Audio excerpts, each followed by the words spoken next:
Isa po kayong daan para sa aming mga mahihirap. Salamat sa Diyos. BIM Bigas on Wheels.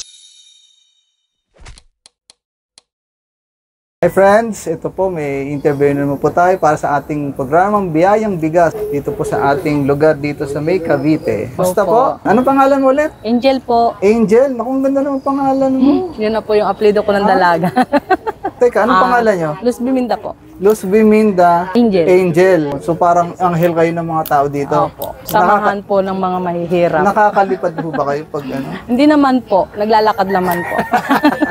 so friends, si Angel, no, yung kanina pa natin kasama, no, na tumutulong sa atin sa pag-ikot dito. Napakamatulungin niya, no? Ano na rin po kasi parang mga kapatid ko na rin po kasi sila kahit hindi namin sila kaano-ano. Mga unang tumira po dito. Ah, kayo unang tumira dito. Kailan pa yung anong 19 Mga na po kami dito, nasa 6 years na po ako. Ah, 6 years. So medyo matagal-tagal na. Dati po ako sa Las Piñas. Saan sa Las Piñas? Sa may annex po kami dati. Demolish po kasi kami. Ah, so after ng demolish, dito na kayo Bali, dito po kayo. Opo, kasi biyanan ko po siya, yung pinaka-tenants po dito. Okay. Kaya, naganap po kami ng mauupahan. Ito po yung area na naupahan namin. Ano, umuupa kayo dito? Opo. Magkano umuupa nyo dito? 2.5 po kami monthly. 2.5 monthly. So far, okay naman. Okay naman po, nakakaraos naman po kahit Nakakaraos pa. naman. 6 Pares years po kasi kayo. kami ni Mr. na vendors. Ah, vendor si Mister. So Dati po siya construction. Gawa ng sobrang init po kasi medyo pinahinto ko muna sa pangungontraksyon. Bali, nagbe-vendors po kami pa rin. Ah, anong tinitinda nyo? Bali, mangga po kami. Sandali, may nakita ko Ayun po. nagbabalat ng Apo, mangga yun, dun eh. Si Mr. po yun. Yun Kasi po ang Mr. ko. Mister Opo. nyo. Friends, meron kasi nagbabalat ng mangga doon. Hihingi nga sana ako eh. Saan lang mo po. kinukuha yung mangga? Bali, inaangkat po namin, binibili din po namin. Ginagawa ng Mister, binabalatan yung Balatan, mangga, tapos opo. kinakain nyo lahat. Hindi po, binebenta din po namin. Yung mga naglalako na ano, na may Opo. mangga, tapos may Opo. bagoong. Opo. Oh, sarap nun. Yun po yung pinaka, Oo, masarap yun. No? busy naming mag-asawa. Oo. Eh kaso di ba ang mangga, ano siya? May season Seasonal po. siya eh. Oo Season nga. po O, siya paano ngayon. pag wala nang- Ganun po, bali online seller po kami sa mangga. Ah, online seller? Opo, nag-online na lang po Ganon? kami. Opo. So, pag No-order merong po namin order, sa online. ang nasaan kayo nakakaabot? Paranaque, minsan nanggagaling po Davao. Bali sa hanggang pote po kasi kami minsan kapag wala ng tagmangga. Sabi yung mangga na yun, kung saan nakakarating ano? Opo. Pero mahal po siya pag season na. Nasa 120 per kilo. Per kilo, 120. So si Mr. pala ganun ang ginagawa. No? Opo. Kita ko nga, ang ganda. Sarap yung mga mangga na yun.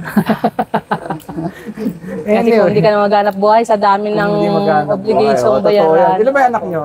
Bali, 4 po ang anak ko nasa probinsya po. Saan ng probinsya? Isabela po. Ah, Isabela. Ilocana po ako. Ilan yung anak nyo? 4? Bali kami ni Mister, wala kaming anak. Bali pangalawa ko po kasi siyang asawa. Ah, yung unang asawa nyo, nasa probinsya, tapos hindi anak. Nakikita mo pa yung mga anak mo? Opo. Buti naman. Meron po kong anak na isa, yun po yung pinaka-anak niya. Bali, apo ko po yung isa. Oo, okay. Yung isa naman po, pamangkin ko. Iniwan din po ng magulang, baby pa. Iniwan din. Kaya marami kayo dyan nakatira. Pero mukhang papansin ko sa inyo, masayahin kayo. Kahit anong hirap ng buhay, sir, ganun talaga. Yung pagiging anghel, ano po? Kahit anong hirap. Huwag kayong aakin Smile sa- pa rin kahit Oo, paano. napansin ko kung talagang masayahin ho kayo. Salamat naman sa Diyos. No? Sa Diyos na lang din po kami kumakapit Madalas sa ba kayo Panginoon. magsimba dyan? Sa Hindi naman po ako pambira po magsimba, pero pag linggo po sa ano po ako, sa YouTube. Ay, doon kayo nagsimba? Opo, nag-ano po ako, nag-open misa po ako Bali kayo ng nung ano. pumunta, makaya naman.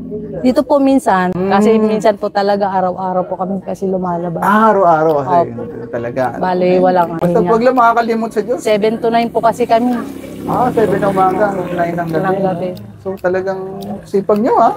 Yun po kasi yung talagang hanap buhay namin, sir eh. Ibang klase. Sa kabila ng mga yan eh. Nandun pa rin po, nakakaraos pa rin po kami kahit papaano. Ano mahalaga, di ba? Sa Diyos na lang po yung Yun biyayang ang pinakamaganda magbibigay. narinig ko. Diyos na lang talaga. Anyways, so ito po, may sa aming programang Biyayang Bigas, may pamimigay po kaming bigas. Salamat sa Panginoon. Ayan, ito po ay 5 kilos na bigas.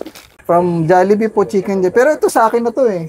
Hindi, joke lang. Ito bibigyan na ho namin sa inyo. Salamat po. At meron po tayong tinatawag na Chaplet of Divine Mercy. Makakatulong po sa inyo ng malaki. Apo, salamat po. Para maano po tayo magdasal ng chaplet. Maraming salamat, Sister Angel. Salamat din po sa inyo. Panginoon. Opo, sa inyo Dahil din sa po. biyayang ito na Isa po kayong daan para sa aming mga mahihirap. Salamat sa Diyos. Para sa mga nais tumulong sa biyayang bigas, maaari kayong mag-donate sa GCash number na makikita sa screen o mag-message sa aming Facebook page, Friends of the Divine Mercy. Anumang halaga, malaki man o maliit, ay lubos naming pinasasalamatan at nagbibigay ng pag-asa sa mga nangangailangan.